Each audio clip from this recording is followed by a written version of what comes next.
तिब्बत के 14वें दलाई लामा, जन्म 1935, एक किसान परिवार में, तख्तसर गांव, तिब्बत। 1940 तिब्बत भर में एक खोज के बाद और 13वें दलाई लामा के कुछ चिन्ह पहचानने के बाद उन्हें 14वां दलाई लामा घोषित किया गया। 1941 तिब्बत के पारंपरिक तरीके से पढ़ाई की शुरुआत। 7 अक्टूबर 1950 चाइना की पीपल्स लिबरेशन आर्मी की तिब्बत पहुंचने की खबर। 17 नवंबर 1950 वक्त से 3 साल पहले ही दलाई लामा को तिब्बत के सबसे ऊंचे ओहदे की जिम्मेदारी संभालनी पड़ी। 1956 पहली बार भारत की यात्रा। 10 मार्च 1959 तिब्बत के लोगों का चीन के खिलाफ राष्ट्रीय विरोध। 17 मार्च 1959 दलाई लामा ल्हासा छोड़कर भारत के लिए रवाना। 18 अप्रैल 1959 तेजपुर में आगमन, जिसके बाद दलाई लामा ने कुछ दिन मसूरी उत्तर प्रदेश में बिताए। फिर वो पहुंचे हिमाचल के धर्मशाला शहर, जहां मकलौडगंज में वे आज भी रहते हैं। 1989 में उन्हें नोबेल शांति पुरस्कार से सम्मानित किया गया।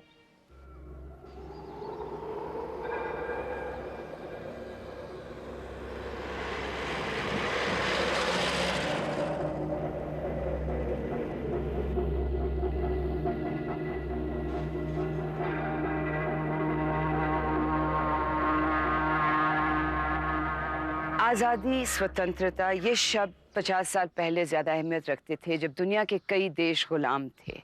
अब ज़माना इतना बदल गया है कि ये बात भूलना आसान है कि तिब्बत को अभी भी अपनी सभ्यता, अपनी संस्कृति के मुताबिक जीने का कोई अधिकार नहीं है। और ये बात हम शायद पूरी तरह भूल जाते अगर दलाई लामा ना होते। हमने दलाई लामा के साथ एक दिन बिताया मकलौडगंज में, जो धर्मशाला के पास है।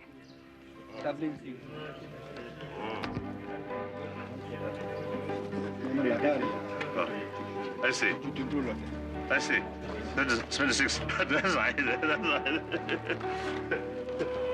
जिस दिन हम दलाई लामा से मिले, वो बाहर से आए हुए कई लामाओं और आम लोगों को एक खास उपदेश दे रहे थे, लेकिन पहले उन्होंने तिब्बत से आए हुए लोगों के लिए थोड़ा वक्त निकाला।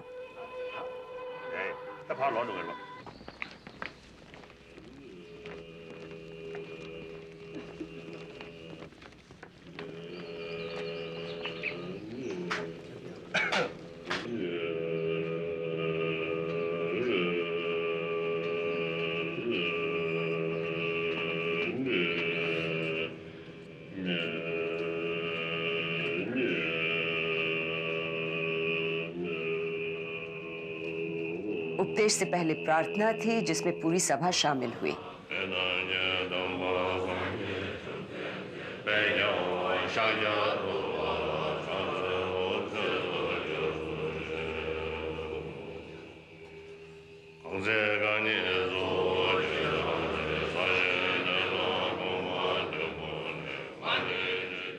Do you think that when you teach that the ancient rituals are important today, that we should stick to the ancient rituals? The ritual, or what's the ceremonial, these things, that I do not consider is much important. I think, in fact, unfortunately, I think not only Buddhism, but many religious traditions, usually while keeping importance about ritual, they're losing the essence. So in Tibetan case also, generally, there are, you see, that sort of unfortunate things there. The people recite something and they carry a rosary, but without much thinking here. So what use?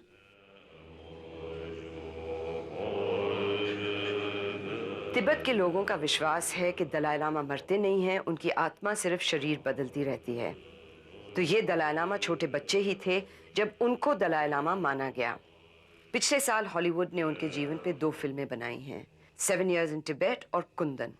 हमने सुबह के उपदेश के बाद उनको इन फिल्मों में दिखाए गए उनके बचपन के बारे में पूछा। You remember Heinrich Harrer coming to meet you and teaching you?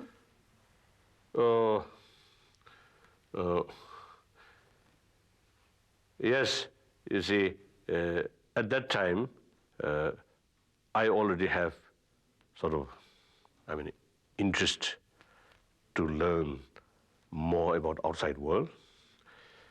And with that, interest to learn English. So, meantime, they, of course, they sort of study English formally impossible. So, so that time, some officials, lay officials, Tibetan lay officials who speak English, like late Thangmeba. He occasionally come to Noblinga to work for a movie projector. You know, before that, I had one movie projector, one very old one, which belonged to Dalai Lama. Later, I received one movie projector by, electricity. So, that lay official, you see, from time to time, come to show, work for that, you see, movie projector.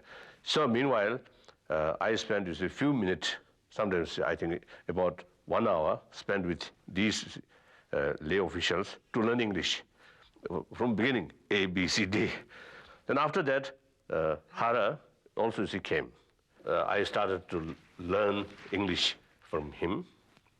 Of course, you see, not sort of, I think, the systematic, but just as a few occasions. In the movie 7 Years in Tibet, Hara finds you very isolated and, you know, you're just a little boy and they take you and you're in this palace with all these restrictions. Did you ever feel like that, that you were restricted? Oh, yes. Yes. So, in very early, I had the freedom to visit my family quarter. But later, the regent, Tadar Bichi, put some restriction to visit. So then I can't go. So some kind of, okay, of course, occasionally my mother. Did you feel bad about that, about not being able to be just a little boy? A little bit. So some little resentment also at that time. Tibet के लोगों के लिए दलाई लामा उनके धार्मिक गुरु ही नहीं, तिब्बत के राजा भी हैं। क्या वो ये दोनों रोल स्वीकार करते हैं? The concept of God is not there in Buddhism, in Buddha Dharma. But you are the reincarnation of the... now, but there is people consider, I mean, from Buddhist concept, they consider Dalai Lama is one of the reincarnation of some, as a higher being. Now here, I really feel, certainly, say I have some karmic or some spiritual link, unique or special link with some of my predecessors. But I do not say I'm reincarnation of higher being. I have some kind of, which is a being who have special sort of blessing from such higher being. Now that's my, you see, feeling or my, you see, belief. So then, I was publicly, I always is telling people, down, for example, you see here, you see, during these last few teachings, so just this morning I mentioned, yesterday I mentioned, you see, some next few days program. I made big mistake. So today I told, oh, the 2 days, my explanation about next few days program is something authentic. Yesterday, you see, I mentioned all mixed. I mentioned. I mean, nothing wrong. This is fact. Fact is fact. Do you ever feel human? Do you ever feel depressed, angry, frustrated? All the things that human beings feel? I think very normal human being. I'm not God King. I'm not. Some people used to consider me as a evil. I think that also a little extreme. I'm really normal human being. So therefore, certainly, I have anger. I have attachment, doubt, frustration, all these things there, jealousy. But Seriously? Seriously, I don't know. But now here. You see, the point is, you see, jealousy come. Then of course I'm monk, I'm Buddhist practitioner. What use to feel jealous to other? Oh, the other ones should have every sort of fortunate or every good things, should have. So then the jealousy go. Then attachment. You see, attachment towards sort of materials or towards, say women or men, things like that, or animals. Of course, one is attachment come. Then think, check. Oh, I'm monk. What use? And then reduce. Then anger. Immediately try to analyze Buddhist way or Buddhist way of looking. Now, here, victim side, already suffer due to their own karma. Now they suffer. The other party who creates pain on other, now they just begin a new bad karma. So the victim side, they already ripe or already, how to say, experienced the result. Now no longer the long-term sort of negative consequences. The other side just begin the new karma, so they have to face long-term negative consequences. So judging from that level, there is more base or more reason to feel compassion towards the other party, other side. So as you think in this line, the anger, agitation, suddenly will reduce. Then you see frustration. Now my favorite sort of prayer, that is, as long as space remains, as long as suffering of sentient beings remain, I will remain in order to serve them. So this short sentence, very powerful.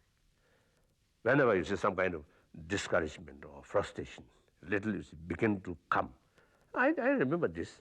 Oh, I determined to serve sentient beings, till sentient beings remain, till space remain.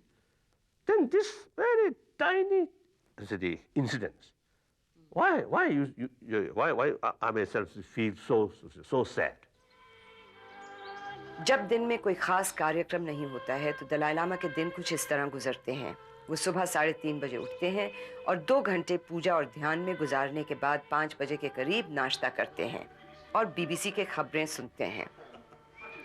फिर वो अपनी सरकार, जो government in exile मानी जाती है, का कामकाज देखते हैं। 11:30 बजे वो लंच लेते हैं और फिर दोपहर को लोगों से मिलते हैं और ध्यान और पूजा के लिए और कुछ वक्त निकालते हैं, कोई 6 बजे तक। 8:30 बजे तक वो अक्सर सो जाते हैं। How many hours of meditation do you have to do at your level? About 5 hours. 5 hours a day. And do you feel it's necessary to do that much because you're already at your level? No. I'm beginner. I'm just a simple Buddhist monk, and now the age now getting older and older, but spiritually still very young. So you see, much things to be done. I always complain, you see, lack of time in my case. Dalai Lama के जीवन की पूरी कोशिश यही रही है कि तिब्बती सभ्यता और धर्म को किसी तरह सुरक्षित रखा जाए। इसमें उनको भारतीय सरकार का, वो मानते हैं, पूरी तरह से समर्थन मिला है। As a refugee, now not only provide place or shelter, but also you see, give every support for self-sufficiency economically, but you see the other activities regarding preservation of Tibetan culture, Tibetan Buddhist spirituality, and also the proper education to the younger generation. All these fields, Government of India, I think, done maximum help. लेकिन वो ये भी कहते हैं कि राजनीतिक तौर पे भारत ने उतना नहीं किया जितना वो कर सकता था। Sometimes we feel the Government of India's, you see, the attitude is little, overcautious, I feel. Sometimes I do feel the Government of India can do more, but in that field also, I think the many or I think some unfortunate sort of thinking or calculation, I think already happened in the past. So sometimes it's difficult to change that easily. Dalai Lama Bharat में 40 साल से हैं, इस उम्मीद में कि वो एक दिन अपने देश वापस जा सकेंगे। इस उम्मीद को वो कायम कैसे रखते हैं? I have full confidence. Of course, majority of Tibetan, of course, of refugee community, have that sort of I think spirit, that spirit.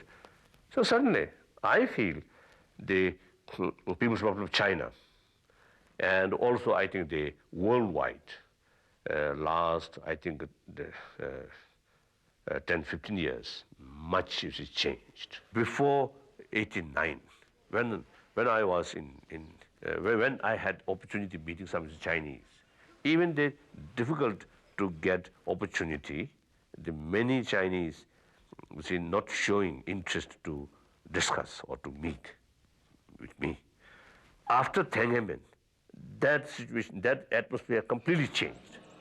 More and more Chinese now, especially among the intellectuals, the thinkers, the artists now showing interest or concern. I think on the basis of awareness of the true situation. So now I think since the 89 and 89 now time goes. It seems our hope now getting stronger. I'm not seeking independence. Of course, with the Tibetan history is concerned, I feel this is not a political decision. This is up to historian and a legal expert. Then you say, whatever the past, I'm looking forward, future. Even you say separate two nation, for mutual interest, we can happily join or happily, unite. So this is my, the fundamental belief. So you're seeking autonomy, not independence. That's right. That's right. Since now more than 2 decades, this is my sort of, firm belief and stand. So we are not anti-Chinese. We are not anti-communism. Our struggle, not necessarily struggle between, on the basis of ideology, but our struggle is we have certain right, and we have this beautiful, tradition, ancient culture. Yeah. This is something not only ancient, but today's. It is relevant to today's world. Therefore, the Tibetan Buddhist culture not only benefit for Tibetan people, but also larger community in this part of the continent, and also is including many Chinese. Buddhism का असर अगर आज हमको पश्चिमी देशों में भी दिखता है, तो इसका भी श्रेय दलाई लामा को मिलना चाहिए. There is something indescribable. I think the most that people say is that he sort of seems to emanate compassion, and you do have a reaction, which is a great sort of love. When you see him, you know that he knows what he's speaking about. You know that he's experienced it, and he's giving it out of his own experience. There is something there that you know that is there. It's up to us to catch it or not to catch it. तिब्बती संस्कृति के लिए समर्थन मांगने वो पश्चिम के देशों में लगातार टूर करते हैं, और जिस तरह से भी वो समर्थन मिलता है उसका वो स्वागत करते हैं. हॉलीवुड के मशहूर एक्टर रिचर्ड गियर मक्लाउडगंज आए हुए थे दलाई लामा का उपदेश सुनने. इसके बाद वो दिल्ली पहुंचे, जहां 10 तिब्बती अनशन पे थे, तिब्बत पे दुनिया का ध्यान आकर्षित करने की उम्मीद से. What is it about Buddhism, Your Holiness, that attracts so many glamorous Hollywood movie stars like Richard Gere, like Sharon Stone? What is it that appeals to them, do you think? Individual case, I don't know. But generally, there are, I feel, two types. One, let's say, I think during late 60s and early 70s, what do you call hippie? What's it? Hippie movement. Hippie movement. Oh, more or less something like, I think, because of fashion. Oh, that is, I think, one level. Or curiosity. And then another level is the study, or the Western, the materialistic way of life, and get some kind of frustration and try to seek some spiritual way. But then those spirituality which strictly based on faith alone, that also is not satisfied. So then the Buddhism, some scholars describe Tibetan Buddhism, generally, Buddhism as like this, Buddhism is not a religion because no concept of creator, no that kind of faith. But Buddhism is the training of mind, through training of mind, transformation of mental attitude. Therefore, Buddhism is science of mind. Lunch के बाद अपना उपदेश शुरू करने से पहले वो Singapore से आए बुद्धिस्ट लोगों को मिले।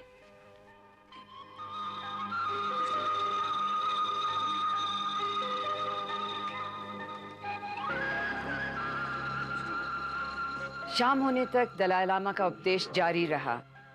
ये तिब्बत के 14वें दलाई लामा हैं। उनका जीवन औरों से कहीं ज़्यादा कठिन रहा है, लेकिन कभी भी उनका अपने धर्म, अपनी सभ्यता में विश्वास कम नहीं हुआ है और इसी विश्वास को अपने लोगों को देकर उन्होंने तिब्बत का सपना जिंदा रखा है। When you think of Lhasa now, of all those years ago, it's what, since 59 that you've been away from it. What is the thing that makes you think of it, you know, with pain and with joy at the same time?